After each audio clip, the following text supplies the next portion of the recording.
वंदनीय माताओं एवं सुहृद भक्त वृंद, आप सबका हार्दिक स्वागत है। गत रविवार हम लोगों ने स्थित प्रज्ञ दर्शन के 58वें श्लोक पर विचार किया था। स्थित प्रज्ञ दर्शन का प्रसंग चल रहा है। ये भगवत गीता का प्राण है। 59वें श्लोक में भगवान कह रहे हैं, विषया विनिवर्तन्ते निराहारस्य देहिनः रसवर्ज्यम रसोऽपि यस्य परम दृष्ट्वा निवर्तते।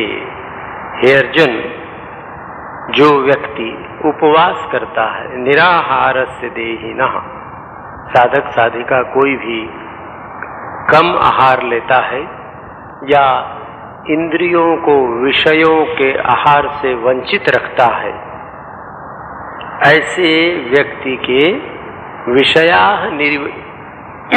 विनिवर्तन्ते, ऐसे व्यक्तियों के विषय निवृत्त हो जाते हैं। किंतु विषयों के निवृत्त होने से क्या स्थित प्रज्ञ व्यक्ति हो सकता है? यदि ऐसा होता तो सभी लोग जो अपनी इंद्रियों को बलपूर्वक विषयों से हटाकर रखते हैं, स्थित प्रज्ञ हो जाते। भगवान कह रहे हैं कि देखो, रस वर्जम, एक बहुत बड़ी सावधानी, बहुत बड़ा सत्य आध्यात्मिक साधना का भगवान हमारे सामने रख रहे हैं। ये सब श्लोक हमारे जीवन में आचरण के लिए है। आपसे निवेदन किया गया है कि जिस आचरण के द्वारा हमारी चित्त शुद्धि हो, हमारी चेतना में परिवर्तन आए और हम उस ब्रह्म के अनुभव करने के अधिकारी हो सकें। तो भगवान क्या कहते हैं कि रस रह जाते हैं। रसः अपि यस्य परम दृष्ट्वा निवर्तते। किंतु जिस व्यक्ति ने उस परम को, परमात्मा को देख लिया, परमात्मा का अनुभव कर लिया है, उस व्यक्ति के हृदय से विषयों का रस भी समाप्त हो जाता है। ये समझने लायक बात है। इसमें थोड़ी गहराई में जाना चाहिए। भगवान क्या कहते हैं? जो निराहार है, देहिना माने ये व्यक्ति। बहुत बार हम लोग साधना को दमन से जोड़ लेते हैं। हम ऐसा सोचते हैं कि यदि हम इंद्रियों को उनके विषयों से दूर रखें तो जीवन में सिद्धि आ जाएगी, और इसलिए अज्ञान से बलपूर्वक इंद्रियों का दमन करने का प्रयत्न व्यक्ति करता है। इंद्रियों का बलपूर्वक दमन करने से उसके जीवन में किसी प्रकार की व्यवस्था नहीं आती। उसके जीवन में उल्टे विक्षिप्तता आ जाती। होना चाहिए था चित्त शुद्ध होता, चंचलता मिट जाती, किंतु उसके बदले व्यक्ति विक्षिप्त हो जाता है यदि वह बलपूर्वक इंद्रियों का केवल दमन करता है। निराहार का तात्पर्य विषय को से इंद्रियों को दूर रखना। जैसे भोजन न करना उपवास है, उसी प्रकार विभिन्न इंद्रियों को जब हम उनके विषयों से दूर रखते हैं, आंखों को देखने से मना करते हैं, यदि हम आंख बंद कर लें तो क्या आंखों के द्वारा जो विषय ग्रहण किए जाते हैं, रूप का आकर्षण, रंग का आकर्षण समाप्त हो जाएगा? ऐसा यदि समाप्त होता तो संसार के जितने अंधे हैं, जिन्होंने पहले रूप देखा और बाद में अंधे हो गए, उनके रूप रंग आदि के सारे आकर्षण दूर हो जाते। पर ऐसा दिखता नहीं। जो जन्मांध है उसके मन में भी उसके आकर्षण रहते हैं, उसकी अन्य इंद्रियों के माध्यम से। तो इंद्रियों को केवल निराहार रखना पर्याप्त नहीं है। यद्यपि साधना की दृष्टि से, साधना के प्रारंभ में इंद्रियों को विषयों से दूर रखना तो आवश्यक है, किंतु इंद्रियों के पीछे जो रस है, आंखें बंद करने के पश्चात भी देखने की जो इच्छा है, देखने से मिलने वाले जिस सुख का हमें अनुभव हुआ है या जिसकी कल्पना है, वह रस नहीं सूखेगा। हमने बलपूर्वक जिह्वा को मधुर स्वाद लेने से रोक लिया, किंतु केवल जिह्वा को मधुर स्वाद लेने से रोकने से स्वाद का रस वर्जित नहीं होता है। स्वाद का रस तो रह ही जाएगा, इसी प्रकार सभी इंद्रियों के विषय में है। तब क्या करना चाहिए? भगवान ये कहते हैं, देखो तुम्हारा रस तो तभी दूर होगा परम दृष्ट्वा निवर्तते, उस परमात्मा का दर्शन करने के पश्चात ही इंद्रियों का रस चला जाएगा। हम लोग ये समझते हैं हमारी समस्या बाहर है, समस्या बाहर नहीं है, सारी समस्या हमारे हृदय के भीतर है। ये रस वर्ज्यम वाली जो बात है, इसको गहराई से समझने पर हमें ये स्पष्ट होगा कि देखने की इच्छा बाहर नहीं है, देखने की इच्छा भीतर है। देखने की इच्छा ने किसी सुंदर व्यक्ति को, पुरुष को या स्त्री को देखने के लिए हमें प्रेरित किया, उसके सौंदर्य ने हमें प्रेरित नहीं किया है। हमारे भीतर जो भोग की इच्छा है, इंद्रिय सुख लेने की इच्छा है, स्पर्श सुख लेने की इच्छा है, उस इच्छा ने प्रेरित किया है और उस इच्छा के कारण हम उस सौंदर्य के प्रति आकर्षित हुए हैं। जिसके भीतर से ये इच्छा समाप्त हो गई है, उसके सामने वो सौंदर्य चिता की भस्म के समान है, उसको उससे कोई आकर्षण नहीं हो सकता है। जिह्वा इंद्रिय से हम अच्छी तरह समझ सकते हैं। बहुत से लोग जो जिह्वा लंपट है, सुस्वादु भोजन के लंपट है, हम सभी लोग कम अधिक मात्रा में जिह्वा लंपट हैं, विशेषकर भोजन के संबंध में। बोलने के संबंध में तो आती है, भोजन के संबंध में भी है, किंतु ये हम विचार नहीं करते, इसलिए हमको पता नहीं लगता है। हम दूसरों को देखते हैं, भोज में गए हैं, कहीं निमंत्रण हुआ है तो निमंत्रण में देख रहे हैं, अरे उसने बहुत खाया, उस आदमी को मैंने देखा 10 पीस उसने रसगुल्ला खाया, और इस बीच क्योंकि मेरी नजर उधर है, मैंने 15 रसगुल्ले खाए, ये मुझे नहीं दिखा। तो ये इंद्रियों की लंपटता के हम दास हैं। तो इंद्रियों की लंपटता का जब हम दमन करना चाहते हैं, उसको रोकना चाहते हैं, तो हमने रसगुल्ले को हटा दिया। ठीक है, प्रारंभ में रसगुल्ले को हटाना आवश्यक है, किंतु रसगुल्ले को केवल हटा देने से रसगुल्ले के प्रति जो आकर्षण था, उसको खाने का जो रस था, वो रस कभी दूर नहीं होता है। उसके लिए जब तक व्यक्ति श्रम का अभ्यास नहीं करेगा, विवेक विचार का अभ्यास नहीं करेगा, जब तक उसके प्रति दोष बुद्धि उत्पन्न नहीं होगी कि रसगुल्ले का अधिक सेवन स्वास्थ्य के लिए भी ठीक नहीं है और परमार्थ की दृष्टि से इंद्रियों की दासता है, इस दासत्व से उसके मन में जब कष्ट उत्पन्न होगा कि छी छी मैं मनुष्य हूँ और मनुष्य होकर ऐसी मेरी दासता, ये कष्ट उत्पन्न होगा तो अपने आप छूट जाता है। ऐसे कई लोगों को मैं जानता हूँ जो सिगरेट पीने के आदी थे, तम्बाकू खैनी खाने के आदी थे, विभिन्न प्रकार की जीव की दास्ताओं से बंधे थे। उनके हृदय में जब ये पीड़ा उत्पन्न हुई, ये हमारे मित्र लोग हैं और भी ऐसे ये यंग लड़के लोग हैं, साधु ब्रह्मचारी होने के लिए आए हैं, ये लोग इससे मुक्त हैं। हम वयस्क होकर इतनी उम्र होने के बाद, इतना साधु संग करने के बाद भी इससे मुक्त नहीं हो रहे हैं। इसकी पीड़ा, जब विशेष पीड़ा उत्पन्न हुई तो वो अपने आप छूटने लगा, फिर कुछ करना नहीं पड़ता है। जो कांटा चुभ रहा है उस कांटे को निकालने का सारा प्रयत्न हम करते हैं। तो जिन इंद्रियों के भोगों से हमें आज तृप्ति का बोध हो रहा है, वही तृप्ति जब विचार विवेक से दुख में परिणित होगी कि इसका परिणाम दुख होगा, हमें महान कष्ट भोगना पड़ेगा, तब उस इंद्रिय को रोकने में हम थोड़े समर्थ हो सकेंगे। इसलिए हमें ये सावधानी रखनी होगी। सावधानी क्या रखनी है? सावधानी ये रखनी होगी, इंद्रियों को एकदम रोक देना। घोड़े की लगाम को हमने इतना खींचा कि घोड़े का जबड़ा टूट गया तो किसी काम का नहीं हुआ। लगाम किस काम की हुई? लगाम को इतना ढीला छोड़ दिया कि घोड़े को हम रोक ही न सके, उसने हमारी गाड़ी गड्ढे में गिरा दी या हमें गड्ढे में गिरा दिया। तो दोनों अतियों से बचना है।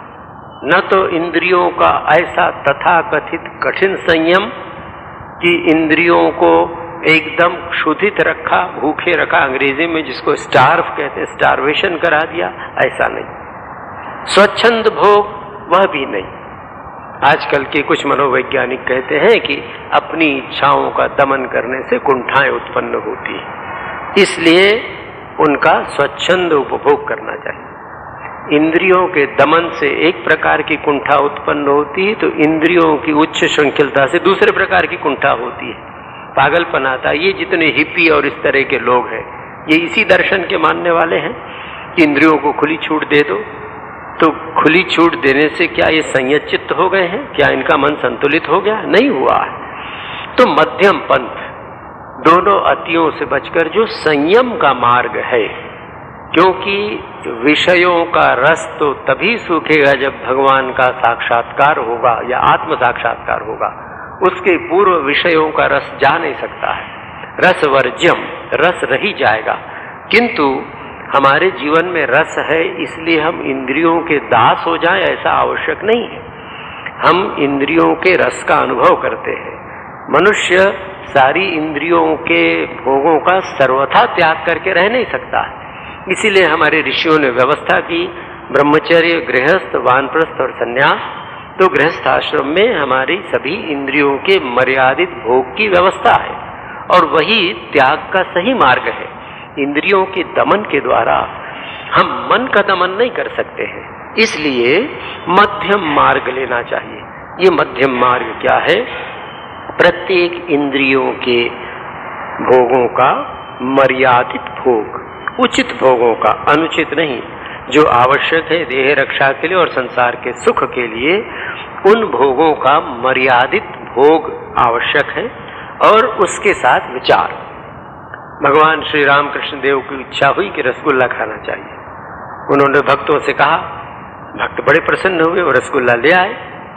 अब श्री रामकृष्ण देव ने रसगुल्ला खाया। वो कहते हैं, मैंने एक बार उसको मुंह के बीच में रखा, एक बार दाईं तरफ से चबाया, एक बार बाईं तरफ से चबाया और मन से कहा, अरे मन देख, इसी का नाम रसगुल्ला खाना है।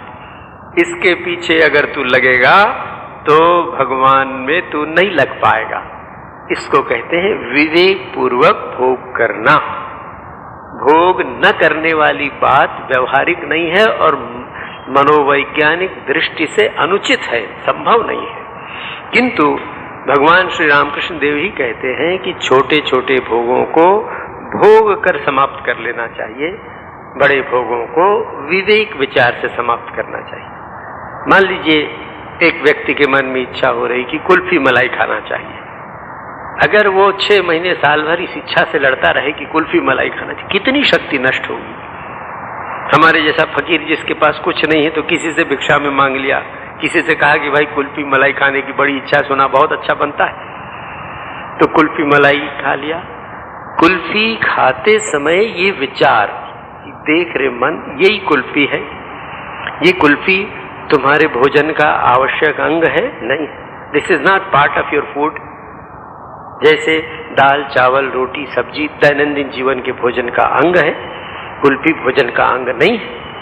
कुल्फी न खाने से शरीर में कोई दुर्बलता नहीं आएगी, कोई दोष नहीं उत्पन्न होगा।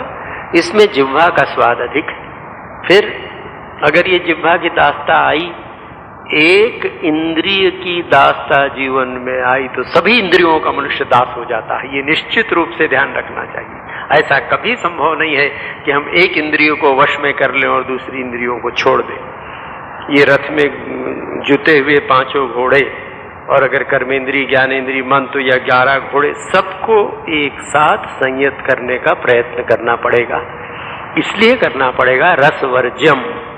प्रत्येक इंद्रिय में रस बाकी है, तो इस रस को वर्जित करने के लिए ये मध्यम मार्ग, इस मध्यम मार्ग का आश्रय लेकर इंद्रियों का भोग करना चाहिए और इंद्रियों के भोग में डूब नहीं जाना चाहिए। उसमें यदि हम डूबे तो कितनी कठिनाइयां होती हैं, आपको, हमको, सबको, क्योंकि आप सब साधक साधिकाएं हैं, इसका अनुभव होगा। इंद्रियों की शक्ति का ज्ञान हमको अभी नहीं होता है। यदि हम नदी की धारा के साथ बहते रहें तो नदी के प्रवाह का ज्ञान नहीं होता है। धारा के विरुद्ध जब तैरते हैं तब पता लगता है कितना कठिन है। तो जब हमारे मन में ये इच्छा हुई कि हमें इंद्रियों के रस को त्यागना है तो उसका सर्वश्रेष्ठ उपाय तो यही है कि ईश्वर में रस उत्पन्न हो। भगवान ने अंतिम निर्णय दिया है कि ईश्वर के दर्शन के पश्चात ही इंद्रिय भोगों का रस सूखेगा। इसलिए सारी दृष्टि, सारा प्रयत्न, सारी चेष्टा ईश्वर साक्षात्कार की ओर हो, आत्म साक्षात्कार की हो। उस प्रयत्न में इंद्रियों का रस धीरे धीरे सूखता जाएगा। किंतु जब तक ये नहीं हुआ है तब तक मध्यम मार्ग संयम का अभ्यास करना पड़ेगा। और ये संयम केवल दमन न हो, दमन के साथ शम विचार, इंद्रियों को अति से बचाएं और विषय के दोषों पर विचार करें। तो विषय के दोषों पर विचार करने से तब कहीं व्यक्ति इस प्रकार इंद्रियों को संयत रख सकेगा। और जिस दिन ईश्वर की कृपा से उसके दर्शन होंगे उस दिन रस भी सूख जाएंगे। तब क्या होगा? तब जीवन में कभी भी ये इंद्रियां हमको प्रभावित नहीं कर सकेंगी।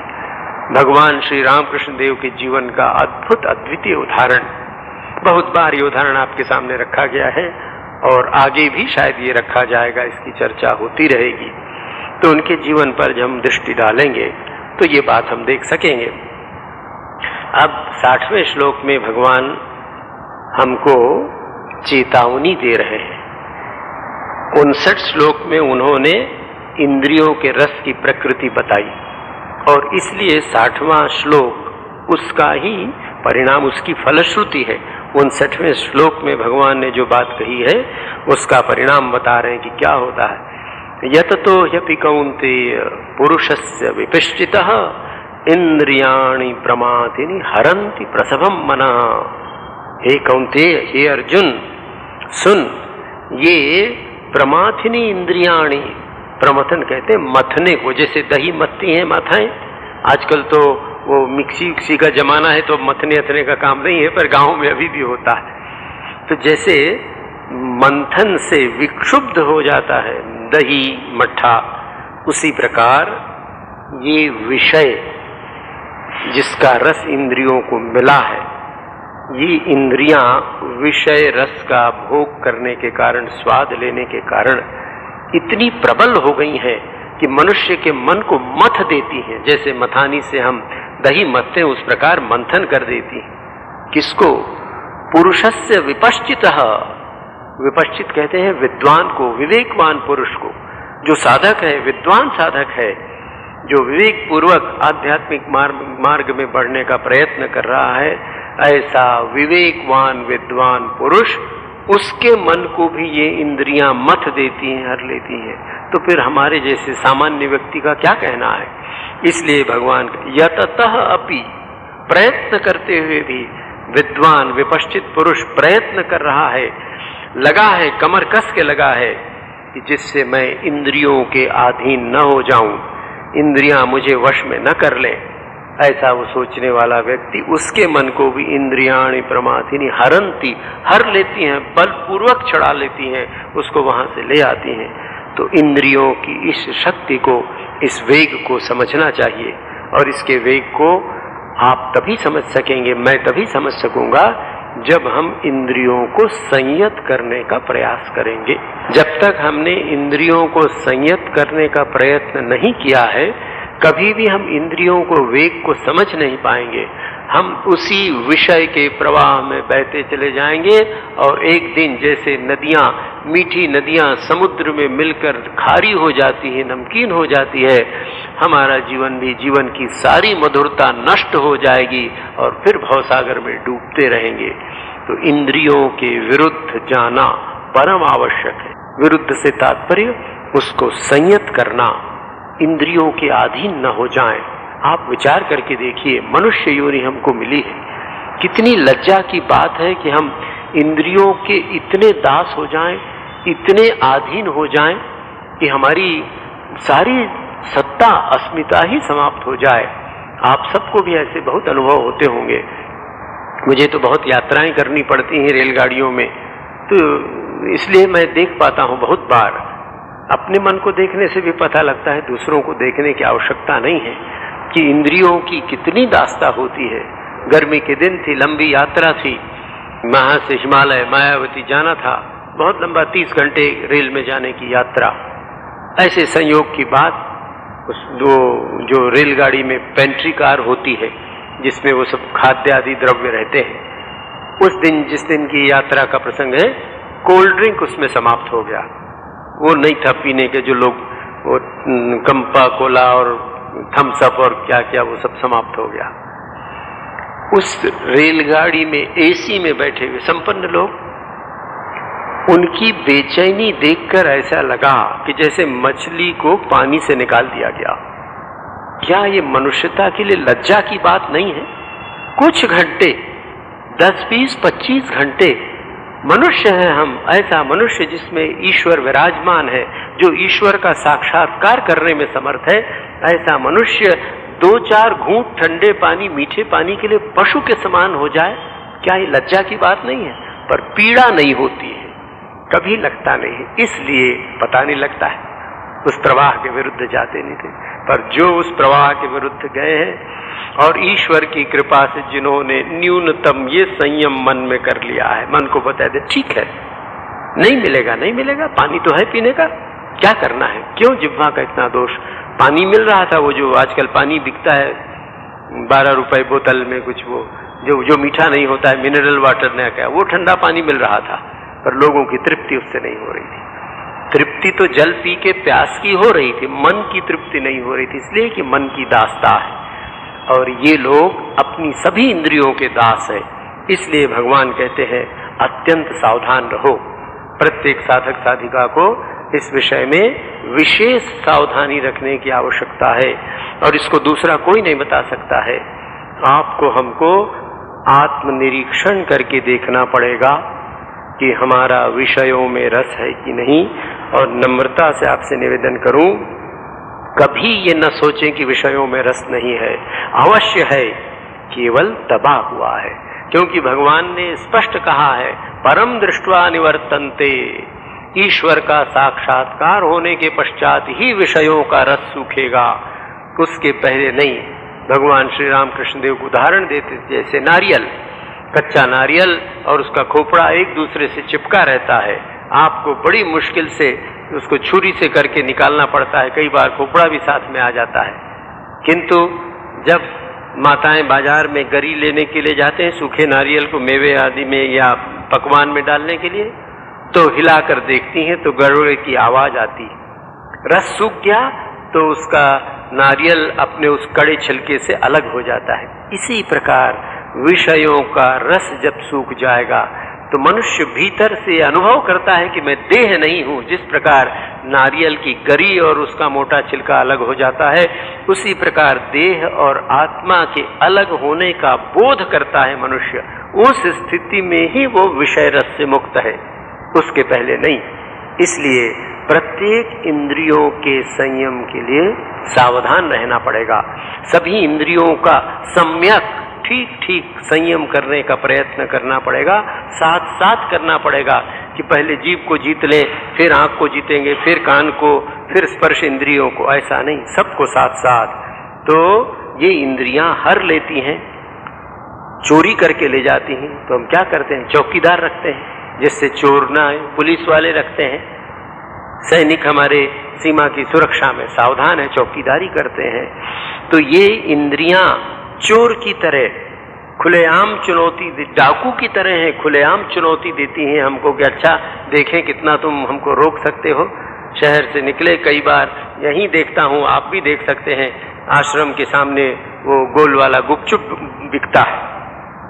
कई बार मैंने लोगों को देखा है 12:30 बजे दिन को भोजन करके घर से निकले, ऑफिस जा रहे हैं, कहीं जा रहे हैं, वो आवाज लगाता है गरम गुपचुप आया है बाबू, और बाबू एकदम ठंडा हो जाता है, साइकिल से उतर के या अपनी स्कूटर से उतर के, बाबू भाई सब।